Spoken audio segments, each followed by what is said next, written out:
آیت نمبر 43 اعوذ باللہ من الشیطان الرجیم بسم اللہ الرحمن الرحیم استکبارا فی الارض و مکر السیئ، تکبر کرنا زمین میں اور بری تدبیر کرنا، ولا یحیق المکر السیئ الا باہلہ، اور نہیں گھیرتی بری تدبیر مگر اس کے کرنے والے کو ہی۔ فَهَلْ يَنظُرُونَ إِلَّا سُنَّةَ الْأَوَّلِينَ، پس نہیں ہیں وہ انتظار کر رہے مگر پہلے لوگوں کے طریقے کا۔ فَلَن تَجِدَ لِسُنَّةِ اللَّهِ تَبْدِيلًا، پس آپ ہرگز نہیں پائیں گے اللہ کے طریقے میں کوئی تبدیلی۔ وَلَن تَجِدَ لِسُنَّةِ اللَّهِ تَبْدِيلًا،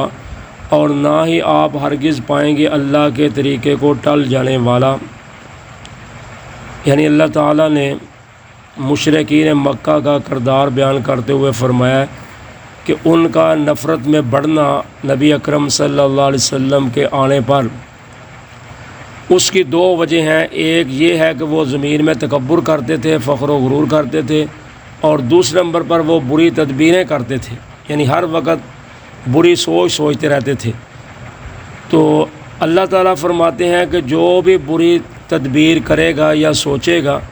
تو وہ بری تدبیر اس کے کرنے والے کو ہی گھیرتی ہے۔ تو اس لیے انسان سمجھتا ہے کہ شاید میں کسی کے ساتھ برا کروں گا یا برا سوچوں گا تو اس کا نقصان کروں گا، حقیقت میں وہ اصل میں اپنا ہی نقصان کرتا ہے، لیکن اس کو پھر پتہ نہیں چلتا کہ اس کا نقصان کیا ہوا ہے یا کیا ہو رہا ہے۔ اللہ تعالیٰ کئی ایک طریقوں سے انسان کو آزما لیتے ہیں، لیکن انسان جو ہے لاپرواہی کرتا ہے، وہ نہیں سمجھتا کہ میں نے فلاں کے ساتھ یہ کیا تھا، اس وجہ سے شاید مجھے یہ تکلیف آئی یا یہ ہوا ہے، لیکن وہ سمجھتا نہیں۔ تو اس لیے اللہ تعالیٰ فرماتے ہیں فَهَلْ يَنظُرُونَ إِلَّا سُنَّةَ الْأَوَّلِينَ، بس نہیں وہ انتظار کر رہے مگر پہلے لوگوں کے طریقے کا، کہ یعنی جو ہم نے پہلے لوگوں کے ساتھ کیا ہے کیا اسی انتظار میں یہ بیٹھے ہوئے ہیں کہ ان کے ساتھ بھی یہی کچھ کیا جائے جو پہلوں کے ساتھ کیا گیا ہے۔ تو اللہ تعالیٰ فرماتے ہیں فَلَن تَجِدَ لِسُنَّةِ اللَّهِ تَبْدِيلًا، پس آپ ہرگز نہیں پائیں گے اللہ کے طریقے میں کوئی تبدیلی، یعنی جب اللہ کا عذاب آ جائے گا پھر اس میں کوئی تبدیلی نہیں لا سکتا۔ وَلَن تَجِدَ لِسُنَّةِ اللَّهِ تَحْوِيلًا، اور نہ ہی آپ اللہ کے طریقے میں کوئی بدل نہ پائیں گے، پھیر نہ پائیں گے، یعنی جب اللہ کا عذاب آئے گا پھر نہ اس کو کوئی ٹال سکتا ہے، پھیر سکتا ہے، نہ اس میں کوئی کمی پیشی کر سکتا ہے، پھر جو اللہ نے مقرر کیا ہوا ہے وہ آ کر ہی رہے گا۔ تو اس لیے اللہ تعالیٰ فرماتے ہیں کہ یہ پہلے لوگوں کے طریقے کا جو ہوا ہے اس کے انتظار میں بیٹھے ہوئے ہیں، تو جب ان کے ساتھ ہوا ہے ان کے ساتھ بھی ہو سکتا ہے۔ مشرکین مکہ کو گویا کہ اللہ تعالیٰ ان کو ڈرا رہے ہیں، ان کو سمجھا رہے ہیں کہ تم ایسا نہ کرو، پہلے لوگوں کے ساتھ بھی ہو چکا ہے، تمہارے ساتھ بھی ہو سکتا ہے، تو اس لیے ایسا کام نہ کرو۔ اولم یسیروا فی الارض فینظروا کیف کان عاقبۃ الذین من قبلہم، کیا نہیں وہ چلے زمین میں کہ وہ پس دیکھتے کیسا انجام ہوا ان لوگوں کا جو ان سے پہلے تھے۔ وَقَانُ وَشَدَّ مِنْهُمْ قُوَّةً، اور تھے وہ ان سے زیادہ طاقت میں۔ وَمَا كَانَ اللَّهُ لِيُعْجِزَهُ مِنْ شَيْءٍ فِي السَّمَاوَاتِ وَلَا فِي الْأَرْضِ، اور نہیں ہے کوئی کہ عاجز کر سکے اللہ کو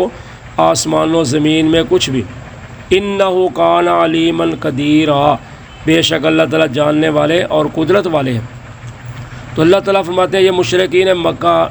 تجارت کے لیے ملک شام جاتے ہیں، دیگر ممالک میں جاتے ہیں، تو کیا یہ راستے میں دیکھتے نہیں کہ ہم نے پہلے لوگوں کو کیسے تباہ و برباد کیا کہ ان کے آج نشانات بھی مٹ چکے ہیں اور کھنڈرات بن چکے ہیں۔ تو اللہ تعالیٰ فرماتے ہیں اور وہ ان سے زیادہ سخت ہے طاقت میں، جیسے ہم پیچھے پڑھا ہے قوم عاد، قوم سمود وغیرہ، کہ وہ بہت زیادہ سخت ہے جسم کے لحاظ سے بھی اور مکانات کے لحاظ سے بھی۔ تو اللہ تعالیٰ فرماتے ہیں کہ ہم نے ان کا نام و نشان مٹا دیا، تو یہ کیا چیز ہے،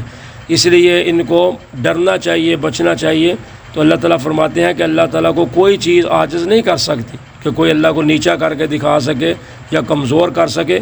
کوئی اللہ کو عاجز نہیں کر سکتا آسمان و زمین میں، کیونکہ اللہ تعالیٰ کی ذات جاننے والی بھی ذات ہے اور قدرت والی بھی ہے، یعنی ہر چیز اس کے علم میں ہے، تو اور اللہ تعالیٰ اس پہ طاقت بھی رکھنے والے ہیں۔ وَلَوْ يُؤَاخِذُ اللَّهُ النَّاسَ بِمَا كَسَبُوا، اور اگر اللہ تعالیٰ پکڑیں لوگوں کو اس چیز کی وجہ جو وہ کرتے ہیں، مَا تَرَكَ عَلَىٰ ظَهْرِهَا، تو نہ اللہ تعالیٰ چھوڑیں زمین کی پشت پر من دابۃ ولکن یؤخرہم الی اجل مسمی، کوئی جاندار، لیکن اللہ تعالیٰ مہلت دیتے ہیں ان کو ایک مقررہ مدت کے لیے۔ فَإِذَا جَاءَ أَجَلُهُمْ، پس جب آ جائے گی ان کے مقررہ مدت، فَإِنَّ اللَّهَ كَانَ بِعِبَادِهِ بَصِيرًا، بے شک اللہ تعالیٰ اپنے بندوں کو دیکھ لیں گے۔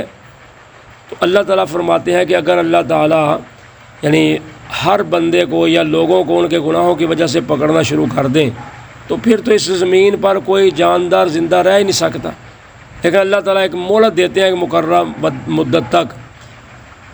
تو مدت تک مہلت کا مطلب کیا ہے کہ اللہ تعالیٰ ان کو ڈیل دیتے ہیں، وقت دیتے ہیں کہ چلیں گناہ ہو گیا، کوئی نہیں، انسان ہے غلطی کر لیتا ہے، تو چلے اب سمجھیں۔ تو حالانکہ جانوروں کا جاندار جو ہیں چوپائے ہیں ان کا تو کوئی قصور ہی نہیں، کیونکہ وہ تو غلطی کرتے ہی نہیں، نہ ان سے غلطی ہو سکتی ہے۔ صرف جن اور انسان یہی دو مخلوقیں ہیں اللہ کی جو نیکی بھی کرتے ہیں یا برائی بھی کرتے ہیں، تو انہی کا حساب و کتاب ہوگا۔ تو اس لیے اللہ تعالیٰ فرماتے ہیں کہ اگر اللہ تعالیٰ پکڑنا چاہیں لوگوں کو تو پھر تو کوئی زمین کی پشت پر زندہ رہ ہی نہیں سکتا جاندار۔ تو جاندار سے چوپائے سے مراد یہ ہے کہ اللہ تعالیٰ آسمانوں سے بارش بند کر دیں تو ظاہریہ اس کے ساتھ بارش نہ ہوگی تو زمین پہ چلنے والے چوپائے جو ہیں پیاس کی وجہ سے، پانی کی وجہ سے وہ مر جائیں گے۔ لیکن غلطی تو انسانوں کی ہے، لیکن عذاب ان پہ بھی آ جائے گا۔ جیسے موجودہ آیا ہوا ہے سیلاب، تو اس سیلاب میں جانور بھی مر رہے ہیں، حالانکہ ان کا تو کوئی قصور نہیں، غلطی تو نہیں ہے۔ تو اس لیے اللہ تعالیٰ فرماتے ہیں کہ اللہ تعالیٰ مہلت دیتے ہیں ایک مقررہ مدت تک کہ انسان سمجھ جائے، غور و فکر کر لے، توبہ کر لے، واپس پلٹ جائے۔ اگر نہیں کرے گا تو پھر اللہ تعالیٰ فرماتے ہیں فَإِذَا جَاءَ أَجَلُهُمْ، پس جب ان کا مقررہ کیا ہوا وقت آ جائے گا تو پھر اللہ تعالیٰ اپنے بندے کو دیکھ لیں گے، یعنی پھر اللہ تعالیٰ اپنے بندوں کو دیکھ رہے ہیں، اس کے مطابق ہی پھر ان کو عذاب دیا جائے گا۔ تو دیکھنے کا مطلب ایک یہ بھی ہے کہ جس نے جتنا گناہ کیا ہوا ہوگا اس کے مطابق ہی اس کی پکڑ ہوگی۔ تو جنہوں نے گناہ نہیں کیا ان کو کچھ نہیں ہوگا، لیکن عذاب جب آتا ہے اس میں نیک اور برے سب ہی ملوث ہو جاتے ہیں، سب ہی اللہ عذاب کے لپیٹ میں آ جاتے ہیں۔ تو کل قیامت کے دن پھر ہر کوئی اپنی اپنی نیتوں پہ اٹھایا جائے گا۔ جزاکم اللہ خیر۔